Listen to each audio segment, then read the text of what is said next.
ملت ٹائمز میں خوش آمدید۔ ترکی میں رجب طیب اردوغان کو حالیہ صدارتی الیکشن میں کن چیلنجز اور مسائل کا سامنا ہے، اس ویڈیو میں اسی کا ہم ذکر کرنے جا رہے ہیں۔ یہ تجزیہ انقرہ سے آپریٹ کیے جانے والے ایک ٹویٹر ہینڈل پر کیا گیا ہے جو طیب اردوغان کا ان آفیشیل اکاؤنٹ سمجھا جاتا ہے۔ تو آئیے شروع کرتے ہیں، لیکن اس سے پہلے درخواست ہے کہ اب جوائن پر کلک کر کے ملت ٹائمز کی ممبرشپ ضرور لے لیجئے۔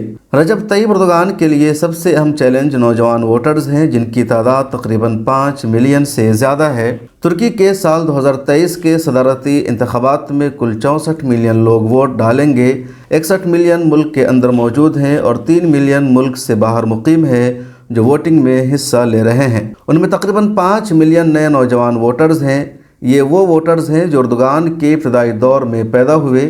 ان کا بچپن خوشحال گزرا، لیکن جب جوان ہوئے تو انہیں مخدوش معاشی مسائل کا سامنا کرنا پڑا۔ ملک اکنامک کرائسس کا دوچار تھا۔ اردوغان کا طویل اقتدار بھی انہیں ان نوجوانوں میں غیر مقبول بنا رہا ہے۔ وہ تبدیلی پسند ہے، وہ رجیم چینج کے حامی ہیں اور اردوغان کو اقتدار سے نکالنا چاہتے ہیں۔ یہ اردوغان کے لیے ایک بڑا چیلنج ہے کہ وہ نئے نوجوان ووٹرز کو کیسے مناتے ہیں۔ ان نئے ووٹرز میں اکثریت ان نوجوانوں کی ہے جو اپنی یونیورسٹی تعلیم کے ابتدائی سالوں میں ہیں۔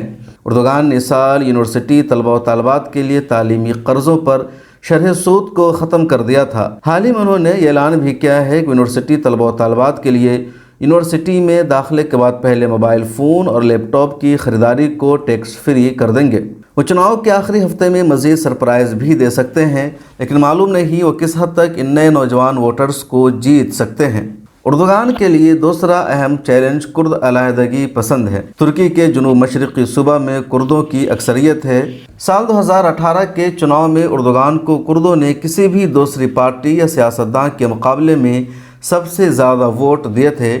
اب بھی کردوں کا دین پسند طبقہ اور پارٹیاں کھل کر ان کا ساتھ دے رہی ہیں، لیکن فاشسٹ سوشلسٹ کرد علیحدگی پسند اردوغان مخالف سیکولر امیدوار کلچدار اولو کا ساتھ دے رہے ہیں۔ اس سے قبل یہاں سیکولر امیدواروں کو مذہبی یا سوشلسٹ ہر دو قسم کے کردوں کی مخالفت کا سامنا کرنا پڑتا تھا۔ انتخابی جلسوں میں کلچدار اولو نے وعدہ کیا ہے کہ وہ اقتدار میں آ کر علیحدگی پسند رہنماؤں کو چھوڑ دیں گے اور جیل سے ان کی رہائی یقینی ہو جائے گی۔ دوسری طرف اردوغان نے کہا ہے جب تک وہ اقتدار میں رہیں گے صلاح الدین دیمیریاش تاش کو نہیں چھوڑا جائے گا۔ ان بیانات نے کرد علیحدگی ووٹرز کو سیکولر صدارتی امیدوار کی حمایت پر مجبور کر دیا ہے، لیکن بات یہیں تک ختم نہیں ہو جاتی۔ اپوزیشن صدارتی امیدوار نے نیشنلسٹوں کے ایک دھڑے جس کی قیادت میرال اکشینس کر رہی ہے اس سے بھی اتحاد کر رکھا ہے، جو کرد علیحدگی پسندوں کے سخت مخالف ہے۔ اگر 7% ووٹ بینک رکھنے والے کرد علیحدگی پسند کلچدار اولو کی حمایت کرتے ہیں تو 12% نیشنلسٹ ووٹ بینک میں ان کی مقبولیت کم ہو سکتی ہے۔ یہ صدر اردوغان کے لیے ایک بڑا چیلنج ہے کہ اسے کیسے ممکن بناتے ہیں۔ طیب اردوغان کے لیے تیسرا بڑا چیلنج مہنگائی ہے۔ کہا جا رہا ہے کہ اردوغان کے لیے اگر کوئی حقیقی چیلنج ہے تو مہنگائی کا ہے۔ پچھلے ایک سال کے اندر قیمتوں میں بے تحاشا اضافہ ہوا ہے۔ بعض چیزوں کی قیمت 5 گنا بڑھ گئی ہے۔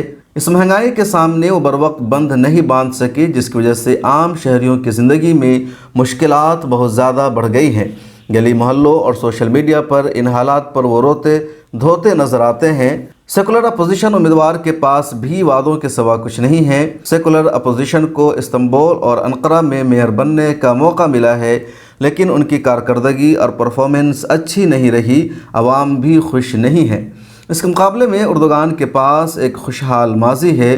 ان کی پارٹی ووٹرز کو باور کراتے نظر آتے ہیں کہ اگر کوئی ان مسائل سے نکال سکتا ہے تو وہ اردوغان ہی ہے، جس نے قوم کو پہلے بھی پسماندگی اور غربت سے نکالا تھا۔ ان کے پاس ایک مضبوط بیانیہ ہے کہ اردوغان آبادوں کا پکا ہے۔ اس نے تنخواہوں میں 120% کا اضافہ بھی کیا ہے، لیکن مہنگائی سے ڈسی عوام کو معلوم نہیں کس حد تک اپنی حمایت پر اردوغان راضی کر سکتے ہیں۔ ترکی میں 14 مئی کو صدر کے لیے ووٹ ڈالے جائیں گے۔ اسی دن پارلیمنٹ کا بھی چناؤ ہوگا۔ رجب طیب اردوغان اور کمال کلچدار اولو کے بیچ کانٹے کا مقابلہ مانا جا رہا ہے۔ آپ کس کے ساتھ ہیں اور آپ کے خیال میں کس امیدوار کی جیت ہوگی؟ کمنٹ سیکشن میں ضرور بتائیں۔